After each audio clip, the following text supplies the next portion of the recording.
جی अस्सलाम वालेकुम दोस्तों, मैं हूं आपका होस्ट मियां फ़खर जहां और हमारा मामला काम है कि हम आपको प्रॉपर्टी के हवाले से मुख्तलिफ मालूमात फ़राहम करते रहें। जैसे कि मैंने आपसे वादा किया था कि आए रोज़ हम आपको इस हवाले से ज़रूर कोई ना कोई नई गाही देंगे। तो आज का हमारा मौजू है कि क्या पैसा बैंक में रखना बेहतर है या उसको किसी प्रॉपर्टी में इन्वेस्ट करना। तो दोस्तों, जो हमारे मुल्क की सूरत हाल है, अगर हम ये देखें तो आए रोज़ डॉलर जो है उसकी और पाकिस्तानी रुपये की वैल्यू में बहुत ज़्यादा फ़र्क आता जा रहा है। इसको हम अगर एग्जांपल करें कि अगर हमने कोई रकम बैंक में रखी, उसका हमें श्योरिटी ये होती है कि यार इसको ना कोई चोर खाएगा ना डाकू लेगा, और जिस वक्त हमें ज़रूरत पड़ेगी हम अपने पैसों को इस्तेमाल कर सकेंगे। लेकिन उसके साथ साथ हमें नहीं पता कि गायबाना तरीके से हमारा जो रुपया है वो डिक्रीज़ हो रहा है, मतलब कि आपको लॉस हो रहा है। जिस लॉस का शायद आपको कभी भी अंदाज़ा नहीं होता।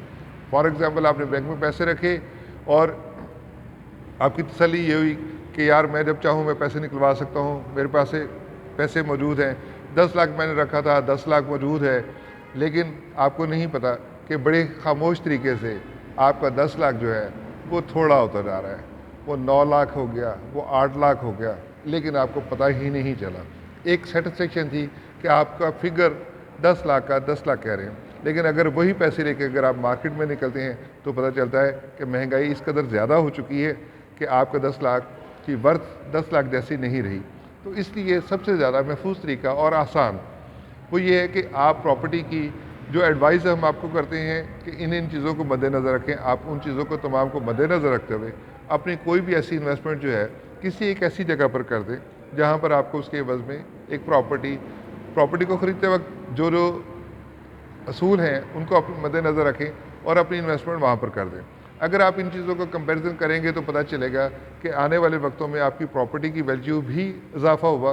जो पैसा डी वैल्यू हुआ था उस डी वैल्यू को उसे बैलेंस कर दिया, और आपके 10 लाख शायद आप उसको आज 12 या 14 लाख समझ रहे हो, 16 लाख समझ रहे हो, तो जो डिक्रीज़ होना था वो उसने उसको बैलेंस किया, और आप कम अज़ कम आज के माहौल के मुताबिक आपके पैसे की वैल्यू उतनी ही महफूज रही।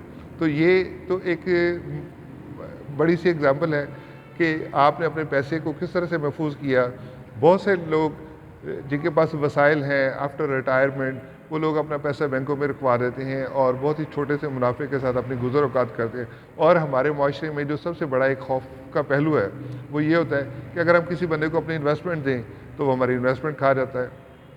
कोई और ऐसी जगह नहीं है कि जहाँ पर हम अपनी इन्वेस्टमेंट को महफूज कर सकें। उन्हीं तमाम पॉइंट्स को मद्देनज़र रखते हुए अगर आप अपनी इन्वेस्टमेंट कर देते हैं और कोई चीज़ परचेज़ कर लेते हैं, किसी सोसाइटी में जाएं तो आप सबसे पहले पता करें कि वो रजिस्टर्ड है, अनरजिस्टर्ड है, उसकी वैल्यू कितनी है, वहाँ पर सहूलियात कितनी हैं।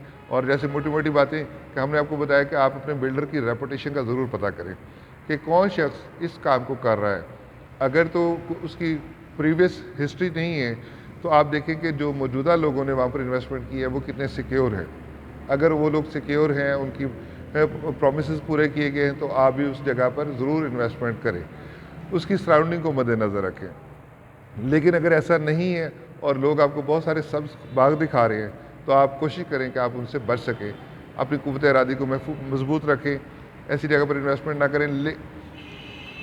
फॉर एग्ज़ाम्पल, आज से 1 साल पहले डॉलर की वैल्यू थी 160-165 रुपये, लेकिन आज अगर मौजूदा टाइम में अगर आप इसको नोटिस करें तो वह 225 से 30 रुपये का डॉलर हो चुका है। आपके जो पैसे बैंक में पड़े हुए थे, अगर आप उनको डॉलर में कन्वर्ट करके देखें तो पता चलेगा कि जो आपके पैसे थे वो आज पड़े पड़े बैंक में, उनका फिगर तो शायद हम 10 लाख कह सकते हैं, 15 लाख कह सकते हैं, लेकिन अगर आज आप उसको काउंट करेंगे तो आपको पता चलेगा कि गायबाना तौर पर आपको 2 से 3 लाख का लॉस हो चुका है। इन्हीं तमाम चीज़ों को हमने अपनी वैल्यू को बढ़ाना है।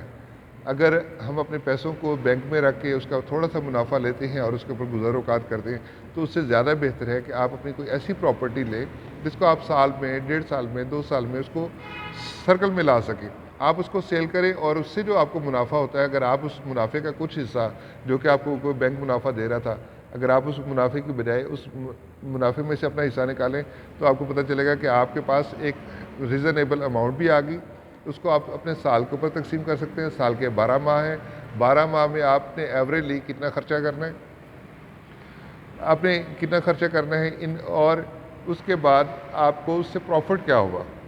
अपने पैसों को जितना आप सर्कल में लाएंगे उतना ही ज़्यादा आपको फ़ायदा होगा, और इसी फ़ायदे को और आपकी इसके प्रैक्टिस भी होगी। अगली दफ़ा जब आप परचेज़ करने जाएंगे तो आपको बहुत सारी बातों का अंदाज़ा हो चुका होगा कि प्रॉपर्टी लेते वक्त मैंने किन बातों को मद्देनज़र रखा और किस जगह मैंने इन्वेस्टमेंट की तो मुझे एक मुनासिब मुनाफा हासिल हो सका। तो आप अपनी रकम को महफूज भी कर सकते हैं और अपनी रकम को गिरावट से भी बचा सकते हैं। लेकिन अगर आप उन पैसों को रखते हैं और इसी खौफ में मुबतला रहते हैं, आपको अच्छे ख्वाब और अच्छी ज़िंदगी के लिए खौफ के बुत को तोड़ना पड़ेगा, आपको बाहर निकलना पड़ेगा। यकीनन जहाँ पर बहुत सारे लुटेरे आपको लूटने के लिए बैठे हैं, वहीं पर कुछ लोग बाकायदा से इस बिज़नेस में भी इन्वॉल्व हैं। वो अच्छा बिज़नेस कर रहे हैं, वो आपको भी बेनिफिट्स दे रहे हैं और ख़ुद भी बेनिफिट्स दे रहे हैं। लेकिन उसका सबसे बेहतरीन तरीका ये है कि आप अपनी रकम को बैंक में रिज़र्व मत करें। आप अपने अमाउंट को जब सर्कुलेट करेंगे तो आप उससे एक अच्छा और हैंडसम मुनाफा ले सकेंगे। और इसके साथ साथ हम आपको मज़ीद टिप्स भी बताएंगे। हम आपको यहाँ पर होने वाली सोसाइटियों के हवाले से आगाह भी करेंगे, कौन कौन सी यहाँ पर रजिस्टर्ड सोसाइटीज़ हैं, कौन कौन से वेल रिप्यूटेड लोग हैं। हम आपकी उनसे मुलाकात करवाते रहेंगे। जल्द ही हम आपको दोबारा मिलेंगे एक और प्रोग्राम के साथ। बहुत शुक्रिया।